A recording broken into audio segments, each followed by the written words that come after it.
तो हेलो। तो मैं आज फिर से आ गया हूँ एक नई वीडियो के साथ। आज मैं डिस्कस करूँगा आपके साथ कि कैसे आपको फॉर्मूले याद रह सकते हैं अगर आप कभी मेंस्ट्रुएशन के क्वेश्चन करो एग्ज़ाम में और आप भूल जाओ तो आप कैसे उनको याद कर सकते हो। तो मैं वो डिस्कस करूँगा आपके साथ। जैसे मान लो आपके पास ये चॉकलेट का पीस है, ठीक है। इसमें कितनी चॉकलेट्स हैं अगर आप काउंट करोगे तो किस तरीके से काउंट कर सकते हो आप? 1 2 3 4 5 6 7 8 9 और 10। आप इस तरीके काउंट कर सकते हो, ठीक है। लेकिन इसका एक और तरीका है काउंट करने का। अगर आप काउंट करो कि इस तरफ कितनी चॉकलेट्स है, 5 है, और ऐसे कितनी चॉकलेट्स है, ऐसे 2 है, ठीक है। अगर आप 5 गुणा 2 कर दोगे तो आपके पास भी वही नंबर आ जाएगा जो आपने ऐसे लाइन वाइज काउंट की थी, ठीक है। अगर आप इसको ध्यान से देखोगे तो ये क्या बना रहा है, ये एक आयत बना रहा है, रेक्टेंगल बना रहा है, ठीक है। और जो यहाँ से यहाँ को है ये चीज़, ये क्या है, इसकी लेंथ है। और ये क्या है, ये इसकी ब्रेड्थ है, ठीक है। तो फॉर्मूला क्या बनेगा इसका एरिया का? Length into breadth. इस प्रकार से आयत का फॉर्मूला आप यूज़ करोगे फिर अगर आप भूल जाओगे कभी एग्ज़ाम में। अब देखेंगे हम, ये तो था पहला चीज़। अब दूसरी चीज़ क्या देखेंगे हम? मान लो स्क्वायर है, ठीक है। अब स्क्वायर का आपको एरिया निकालना है, ये वाला हिस्सा। तो कैसे निकालोगे? इसमें ये वाली इसकी क्या है, क्योंकि स्क्वायर में सारी भुजाएं क्या होती है, इक्वल होती है, ठीक है। मान लो ये ए है तो सारी भुजाएं क्या होगी, इक्वल होगी। अगर ये लेंथ है इसकी और ये मान लो अगर ब्रेड्थ होती थी, क्योंकि ये भी एक प्रकार का रेक्टेंगल ही है, तो अगर ये लेंथ और ये ब्रेड्थ है तो फॉर्मूला क्या निकल के आता है, ए इंटू ए, जो क्या होता है ए स्क्वायर। और ये ए क्या थे, ये है साइड, साइड इंटू साइड। ये क्या निकल गया इसका, एरिया। क्लियर? अब थोड़ा और आगे चलते हैं, ठीक है।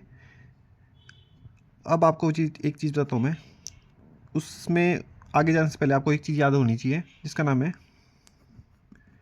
पाइथागोरस। आपको पाइथागोरस के बारे में पता होना चाहिए। एक थ्योरम में पाइथागोरस ने दी थी। क्या बोलता है वो कि जो हाइपोटेन्यूज है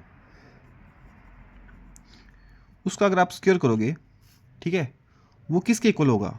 वो होगा परपेंडिकुलर का स्क्वायर प्लस बेस का स्क्वायर, ठीक है। परपेंडिकुलर क्या होता है, हाइपोटेन्यूज क्या होता है, और बेस क्या होता है?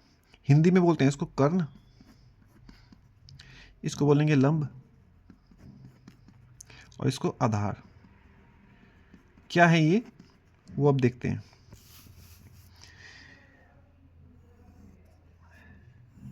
मान लो एक ये ट्राइंगल है, right angle triangle. Right angle क्यों है? क्योंकि इसमें एक एंगल है जो 90 डिग्री है। 90 डिग्री के सामने वाला ये जो साइड है इसको बोलते हैं कर्ण, मतलब हाइपोटेन्यूज, जिसको अभी हम नाम दे रहे हैं सी, ठीक है। और ये जो नीचे है इसे बोलेंगे बेस, बेस या आधार, ठीक है। और ये जो इस बेस पे ऊपर लाइन है इसको बोलेंगे परपेंडिकुलर या लंब, ठीक है। आधार को बी बोल दिया, ये ए हो गया। अब अगर हम इसमें फॉर्मूले में इसको वैल्यू पुट करेंगे तो हमारे पास क्या आएगा, C square is equal to perpendicular क्या था यहाँ पर, A square plus base B square. ये आपको याद रखना है, ठीक है, क्योंकि आगे यूज होगा ये। अब देखो आपके पास ये ट्राइंगल है एक, कौन सी ट्राइंगल थी ये राइट एंगल ट्राइंगल। अगर मैं इसको थोड़ा सा और आगे बढ़ा दूं इस प्रकार से, तो हमारे पास क्या बन के आ गया, ये रेक्टेंगल बन के आ गया ये, ठीक है, जिसकी ये जो साइड है ये बी है और ये जो है ये ए है, ठीक है। यही था ना, ए बी, जो कि अब ए बी है, लेकिन हमने क्या किया, इसको डबल कर दिया और जोड़ दिया। अगर आपको अभी इमेजिन नहीं कर पा रहे हो तो मैं आपको एक डेमो दिखाता हूँ। ये देखो, ये क्या है, एक राइट एंगल ट्राइंगल है, ठीक है। अगर मैं इसका सेम ये भी राइट एंगल ट्राइंगल है, इसके इक्वल ही है ये भी, ठीक है। अगर मैं इसको उल्टा कर दूं इस प्रकार से और इसके साथ जोड़ दूं, तो ये क्या बन गया, ये हमारा रेक्टेंगल बन गया, ठीक है।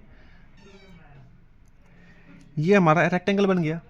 और रेक्टेंगल का एरिया क्या होता है, अभी बताया था मैंने कि लेंथ इंटू ब्रेड्थ, और यहाँ पर लेंथ क्या है, ए है, ठीक है। तो क्या आ जाएगा, ए, और ब्रेड्थ क्या है, बी, ए इंटू बी, ठीक है। लेकिन ये एक रेक्टेंगल नहीं है, रेक्टेंगल का ये क्या है, हाफ है। ये क्या है, हाफ है, ठीक है। तो क्या बन के आ जाएगा एरिया ट्राइंगल का, राइट एंगल ट्राइंगल का, हाफ ए इंटू बी। तो हमारे पास क्या आ गया, राइट एंगल ट्राइंगल का एरिया हाफ ए इंटू बी, और ये जो ए है ये है आपका हाइट इसकी, और ये जो बी है ये आपका क्या है, बेस।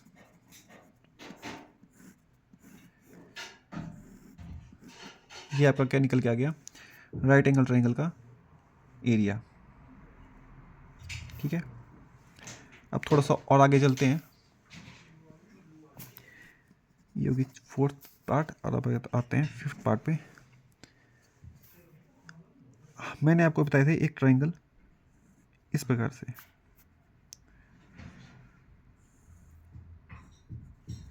ये क्या बन गया, एक ये ट्राइंगल है जिसको हम स्केलिन भी बोलते थे या विषमबाहु,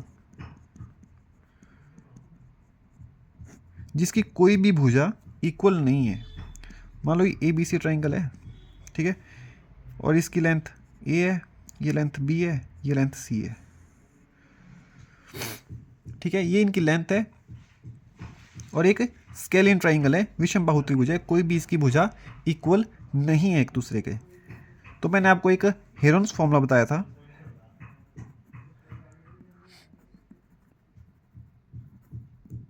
क्या था वो हेरोन्स फॉर्मूला, वो आप याद रखोगे हमेशा। आपको निकालना था इसका पेरीमीटर। पेरीमीटर क्या होता है ट्राइंगल का, आपको ये वाली लेंथ, इसमें आपको ये ऐड करना है और ये ऐड करना है, ये तीनों लेंथ आप ऐड करोगे तो आपके पास क्या निकल के आ गया, पेरीमीटर, ए प्लस बी प्लस सी, ठीक है।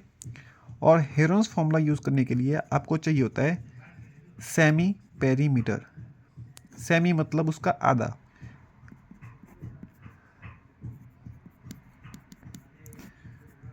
ये निकल गया आपका सेमी पेरीमीटर एस हेरोन्स फॉर्मूले के लिए।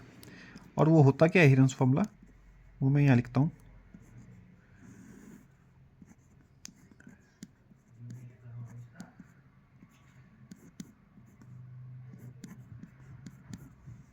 एस माइनस सी, ठीक है।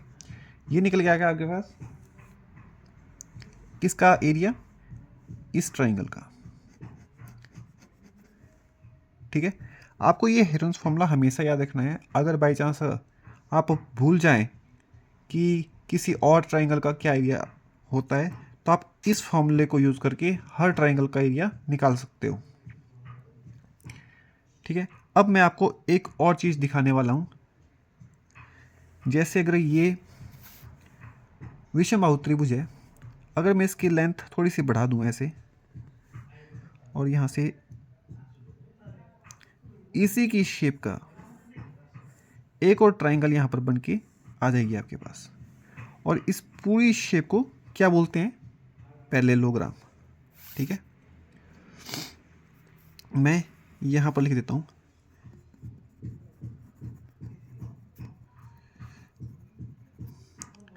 ये क्या निकल के आ गया? पैरेललोग्राम। ठीक है, जो कि इस प्रकार से था, यहाँ पर था। ठीक है, अब इसका क्या एरिया होगा? अगर आप इसको ध्यान से देखोगे, ये एक ट्राइंगल है। अगर आप इसको ध्यान से देखोगे, ये एक ट्राइंगल है। ठीक है, ये एक ट्राइंगल है, और सेम एक ये ट्राइंगल है, सेम इसी प्रकार से। ठीक है, तो जो ये इसका एरिया होगा, ठीक है, अगर इसको हम, क्योंकि दो ट्राइंगल है ना, तो इसको क्या हो जाएगा? 2 से मल्टीप्लाई हो जाएगा इसको। तो क्या निकल जाएगा एरिया पैरेललोग्राम का? 2 इंटू एस माइनस ए, एस माइनस बी, और एस माइनस,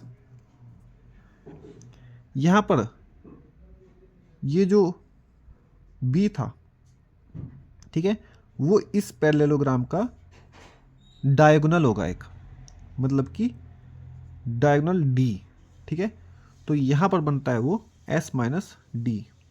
ठीक है, ये मैंने बी लिखा, मैं इसको यहाँ पर बी मान रहा हूँ, और यहाँ पर ए, इसको डी मान रहा हूँ। यहाँ बेशक मैंने सी लिखा था, लेकिन मैं इसको इस प्रकार से मान रहा हूँ, ये है बी। तो एस माइनस ए, एस माइनस पी, और एस माइनस डी, इसको अगर हम 2 से मल्टीप्लाई कर दें तो हमारे पास किसका फॉर्मूला एरिया आ जाएगा? पैरेललोग्राम का। एक ये फॉर्मूला इसका पैरेललोग्राम का, दूसरा एक और फॉर्मूला इसका पैरेललोग्राम का, वो क्या है? Base into height. लेकिन आप बोलोगे बेस इंटू हाइट, ये कुछ लेंथ इंटू ब्रेड्थ की तरह लग रहा है। ठीक है, तो अब मैं आपको बताता हूं ये किस प्रकार लेंथ इंटू ब्रेड्थ की तरह लग रहा है आपको। इसको थोड़ा इमेजिन करके देखते हैं। क्या यह एक विषमबाहु त्रिभुज है? हाँ या ना? इसकी ये साइड है जो कि इसके इक्वल नहीं है, और ना ही ये इसके इक्वल है। तीनों साइड इक्वल नहीं है, तो ये क्या है? एक विषमबाहु त्रिभुज, स्केलिन ट्राइंगल है। ठीक, और सेम ये भी विषमबाहु त्रिभुज है, दोनों बराबर है। ठीक है, अगर मैं इनको जोड़ दूं तो क्या आएगा मेरे पास?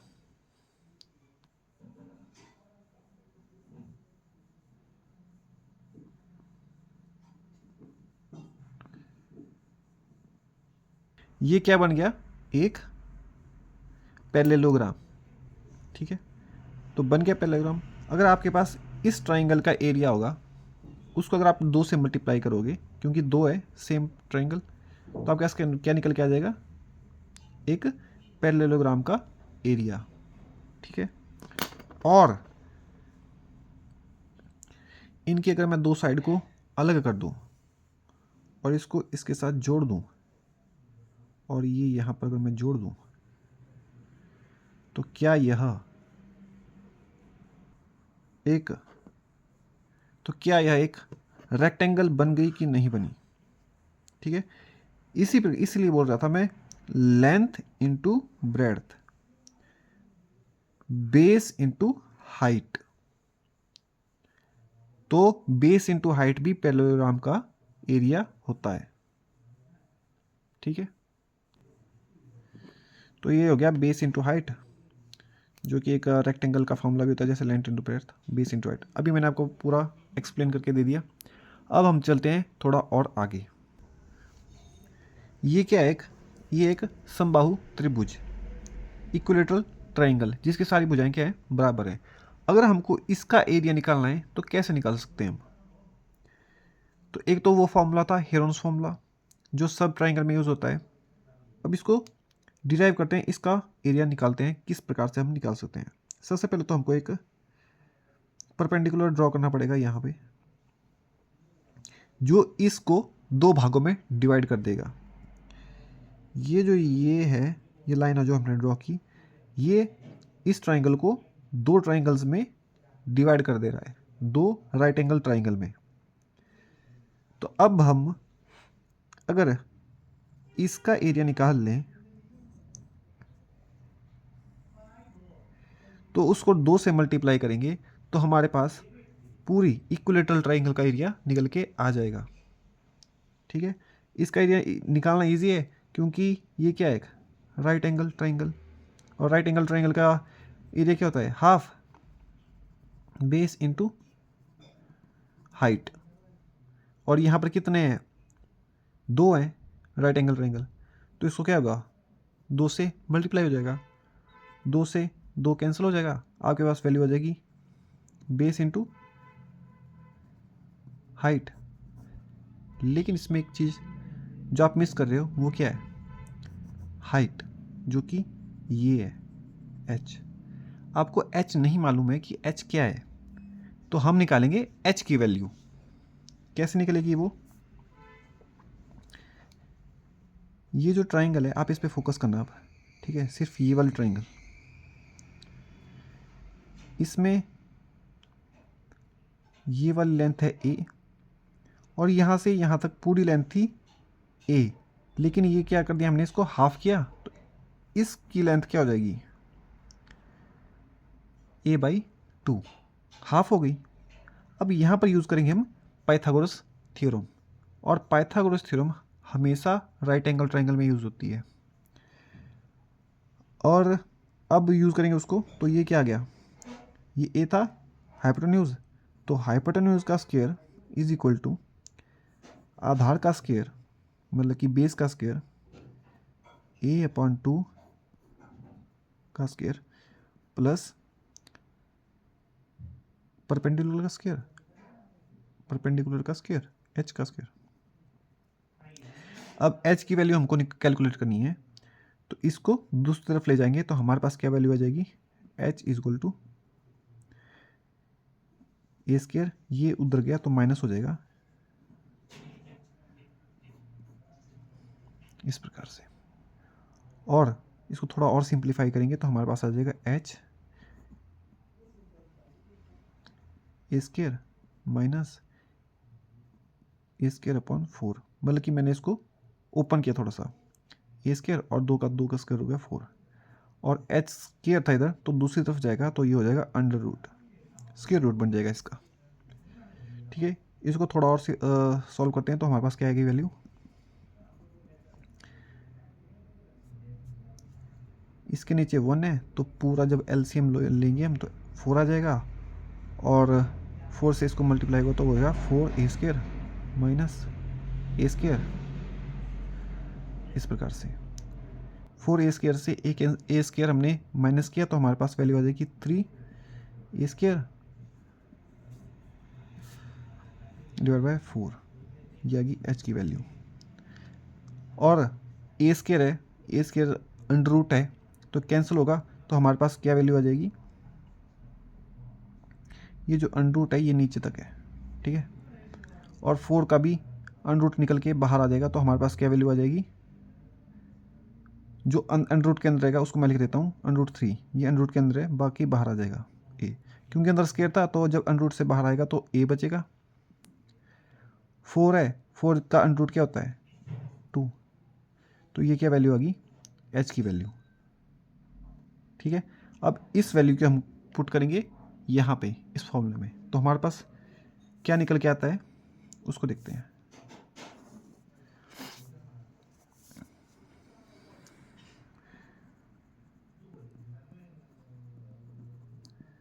बेस क्या था a/2 और हाइट क्या है, ये निकाली हमने,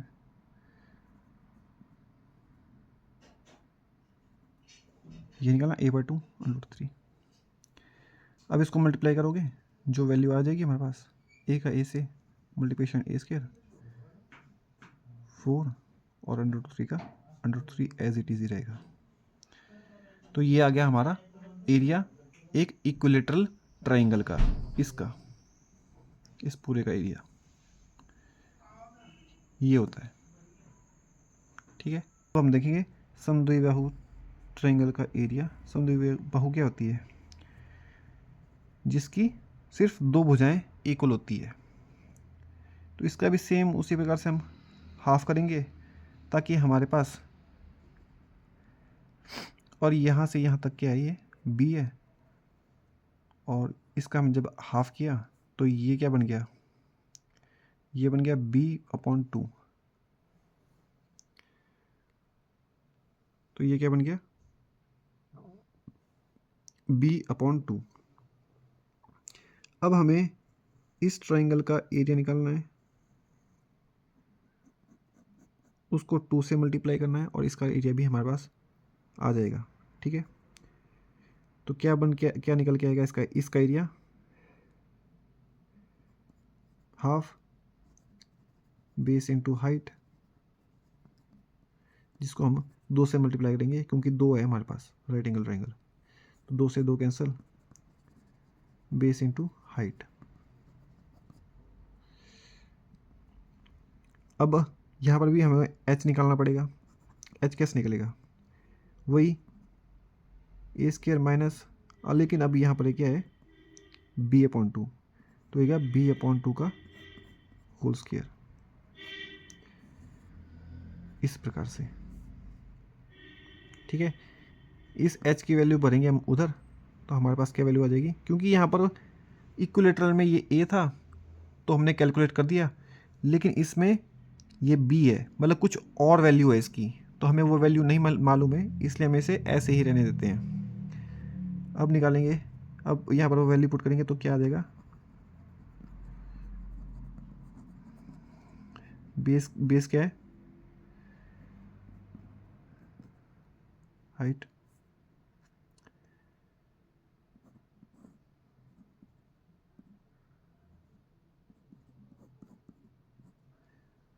ये निकल गया किसका एरिया, एक समद्विबाहु त्रिभुज का एरिया।